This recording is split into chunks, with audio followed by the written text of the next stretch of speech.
təqvallah. Şadlıq haqqında mövzunda davam elətdirmək istəyirik. Bir qədər ləzzət mövzusuna oxşar mövzudur, bir qədər uyğun mövzudur, amma bir-birindən bəzi cəhətdən fərqli olan mövzulardır. Keçən dəfələrdə dedik ki, biz bir yerə gəlib çatmalıyıq ki, biz belə bir cəmiyyətdə inşallah yaşamalıyıq ki, Allahın izni ilə o cəmiyyətdə müminin ilk əlaməti onun şadlığı olmalıdır. Yəni birinin əlinə qələm versin, kağız versin ki, mümin kimdir? İlk olaraq gördüyü təəssürat budur ki, sevinç içində və şadlıq içində olan adam bunu qeyd eləməlidir. Bu bir yoldur ki, biz gərək bu yola qət eləyək, bu məqsədə çataq. Bu İmanın ilk nişanəsidir. Amma indi tamamilə danışdıq ki, əksidir. İnsanlar mömin deyəndə şad, xürrəm, sevinç içində olan insan gözündə canlanmır. Bəzi möminlər də şad görünürsə dinə əməl eləməkdən şad deyil. Bəzən başqa şeylərdən şad kimi görünürlər. O da mənim dediyim deyil. Sözün həqiqi mənasında şad, xürrəm, enerji ilə dolu, belə deyək, sevinç mənbəyi olan bir insan gözümüzün önündə canlanmalıdır. Allah dedi ki, əməldən çox buna diqqət eləyir. Əməl ikinci dərəcəli məsələdir. Əməli necə icra eləyirsən, bu çox mühüm məsələdir. Əməli icra eləməkdən də mühüm budur ki, şad halda sevinə-sevinə eləyirsən, yoxsa halsız. Bax, bu əsas məsələdir Allah üçün. Allah üçün bizim əməlimiz o qədər də lazım deyil. Biz əməli edərkən hansı haldayıq? O daha önəmli məsələdir. Allaha qarşı hörmətsizlikdir onun hökmlərini şadlıq hissi keçirmədən icra eləmək. Bu Allaha qarşı hörmətsizlikdir. Mən özümdən belə deyək, nəsə bir Amerika kəşf eləmirəm. Sadə misallar deyim, uşağa iş tapşırırsan, uşağa deyirsən ki, get filan şey elə, dursa ayağa beləsi, sənə nə qədər xoş olacaq. Onun iş görməyə sənə heç bir xoşluq verməyəcək. Sən uşağa deyəcəksən ki, daim mən səndən heç nə istəməyəcəm. Mənə lazım deyil sənin ah çəkməklə, vacib deyil üzdə biz ah çəkək. Bizim hərdən ibadətdə daxili halımız budur. Biz ufla ibadət edirik, necə ki övladımıza nəyisə tapşıraq. Bizim üçün önəmli olan budur ki, övlad onu sevinclə getsin, baş üstə. Sevinə-sevinə dursun, getsin, sənin dediyi eləsin. Yoxsa belə ufla gedən də bir işi görməyə, biz onun elədiyi işi də bəyənmirik və heç lazım da olmur bizə. Deyir ki, mən səndən heç nə istəməyəcəm. Belə eləməkdənsə eləməməyin daha yaxşıdır. Allah da belə məntiqlə yanaşır bizə.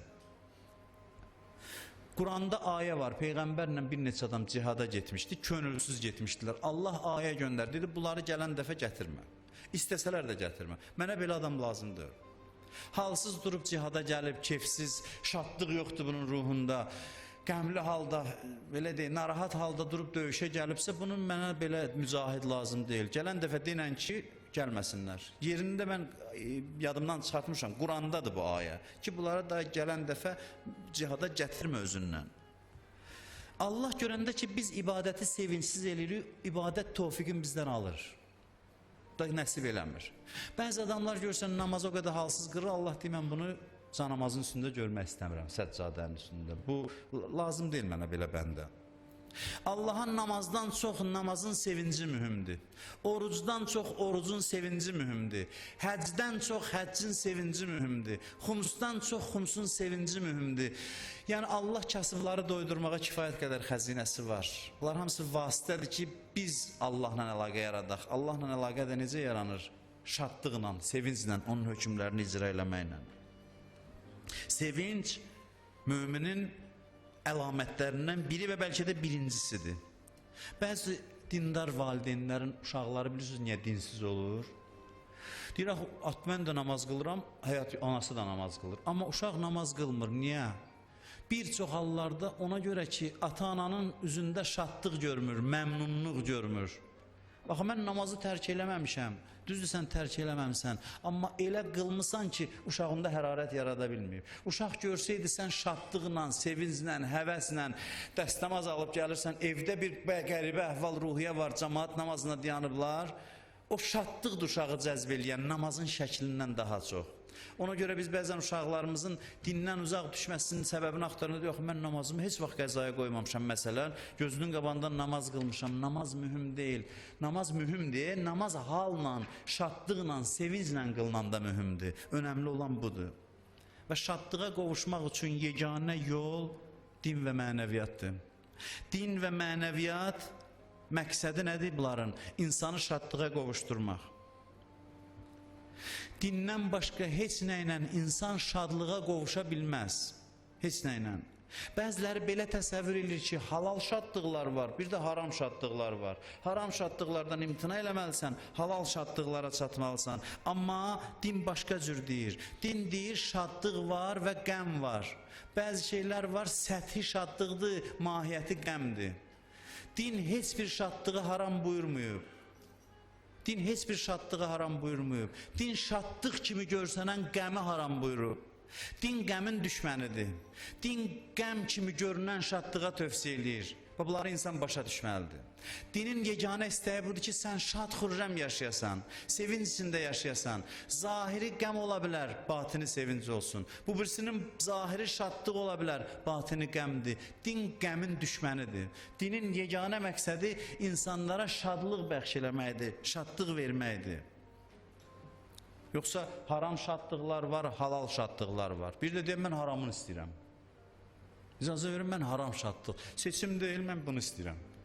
Yox, din deyir ki, o şadlıq deyil, mən səni şad görmək istəyirəm. Ma nəhallah subhanahu min şeyin illa və əğna anh. Buyurur əleyhissalam ki, Allah nəyisə haram buyurubsa mütləq ondan ehtiyatsız eləyib insanı. Sən özünə yalancı ehtiyac uydurmuşsan, düzəltmirsən, onu özünə şadlıq hesab eləyirsən. O şeylər ki, haramdır, deməli sənin ona ehtiyacın yoxdur. Sənin ona ehtiyacın yoxdur. Həqiqi, bugün söhbətimizin təzə mərhələsinə qədəm qoyaq. Həqiqi şadlığa çatmağın yolu nədir? Birinci, aramlıq əldə eləməkdir. Aramlıq. Aramlıq sözü biz işlədirik də. Sakitlik, ruhu rahatlıq, ruhu aram olmasa insanın şad ola bilməz. Bu aramlığı insana verən nədir? İnsan necə olur aram olur? Yəqinlə. Yəqin, yəni 100% biləsən ki, Allah var, qiyamət var, işlər Allahın əlindədir. Bunu 100% bilsə insan aram olur. Bunu necə bilək?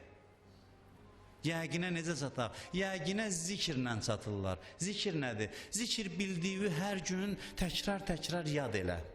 Çoxlu düşün bildiyin üstündə. Düzdür, bildim deyib demə, bildim bunu, Allah var. Bildin, hər gün o Allahı yad elə. Ölüm var, bildin, hər gün o ölümü yad elə. Bəzi şeylər var ki, onları tez-tez hər gün yad eləməklə yəqinə çatırsan. Gündə onu yad eləməklə. Yəqinə çatmaqla da aram olursan. Ona görə deyir, əla biz zikrillah tətməinnül qulub. Qəlblər Allahı yad etməklə aram olur. Çünki yad etmək yəqin gətirir, yəqin də aram eləyir insanı. Aramlıqdan da yüksək mərhələ danışdığımız şadlıqdır. Aramlıq müqəddimədir ki, şad olasan. Aram olmadan şad olmaq mümkün deyil. Bəziləri şadlığa çatmaq istəyir, amma narahat ruhla gedirlər şadlığa tərəf. Məsələn, yalan danışır. Yalan danışır, qazanır. İndi belədir də, məsələn, deyir, bu Çin malını başqa adla satır. Ticarətçilərin çoxu belədir. Başqa cür deyir, olmur. Yalan danışır, alladır, qazanır, görür, sevinir. Amma yalan danışma. Ruha istirab yaradır ruhdan. Və bu şadlıq, səthi, sevinç birazdan sonra qəmə çevrilir. Bunu din demir. Psixoloqların hansından soruşursa soruşun, deyir ki, hətta artıq onu müəyyən də eləmək olur fizioloji baxımdan. Bir insan yalan danışanda stres yaranır onda. Aramlığı itir və aramlığı itən ruhda heç vaxt şad ola bilməz. O qazandığına elə bilir ki, sevinir. Biraz keçsin, onun ruhun stresi, o yalanın nəticəsində olan istirab o şadlığa qələbə çalacaq, mütləq. Şad ruha çatmaq istəyirsənsə, aram ruhla şadlığın sorağına çıx. Naaram ruhla şad olmaq mümkün deyil. Bu səhv bir yoldur. Bəzi musiqilər də belədir. Bəzi musiqilər belədir.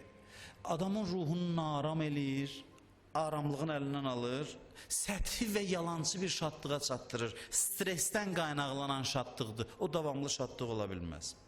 Sənə elə gəlir şadsan.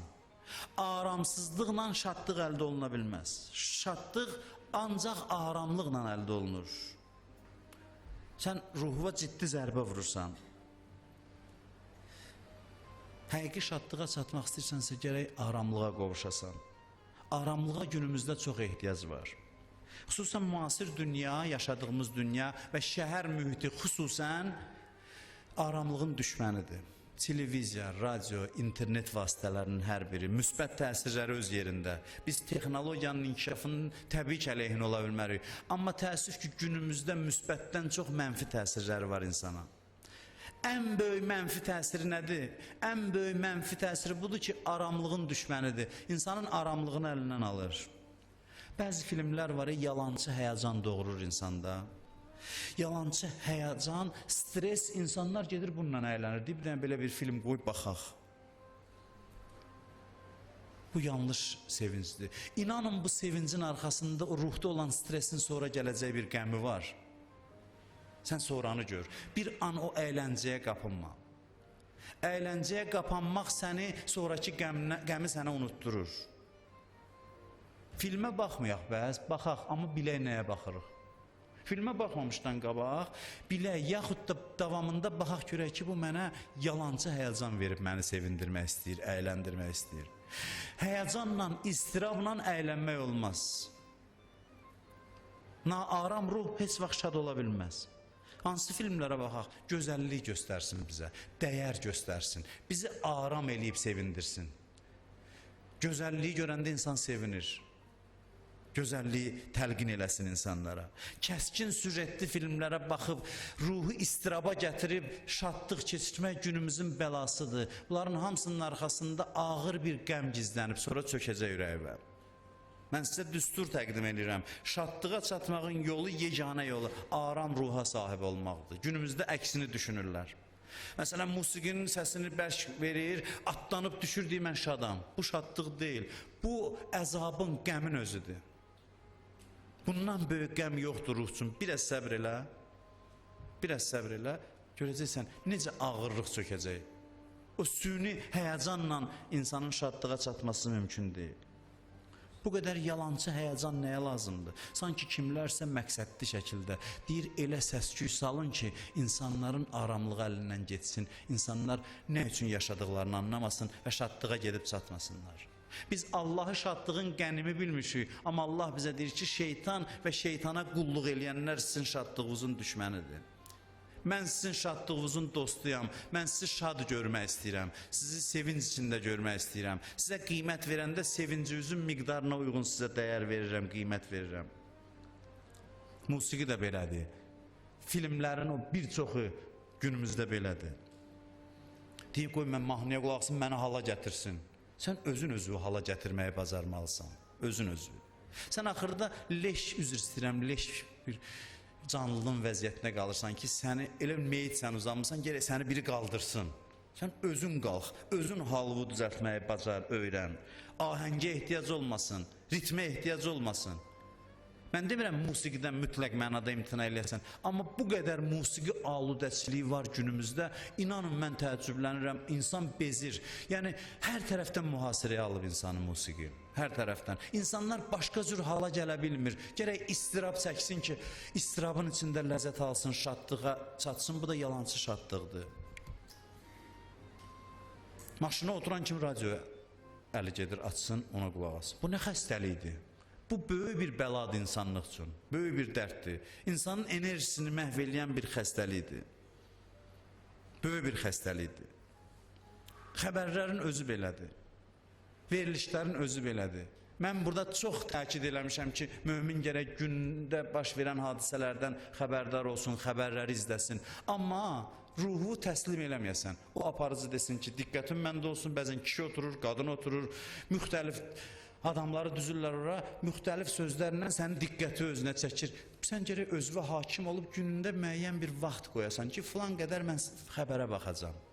Yoxsa o xəbərdən bu xəbərə keçsin, bu xəbərdən o xəbərə keçsin. Sən də oturasan, ağlı itirib ona ruhunu təslim eləyəsən. Bunlar hamısı insanı, belə deyək, süsləşdirir, insanı aramlıqdan məhrum eləyir. Qulaq as, amma həddində. Özünə hakim olmaqla.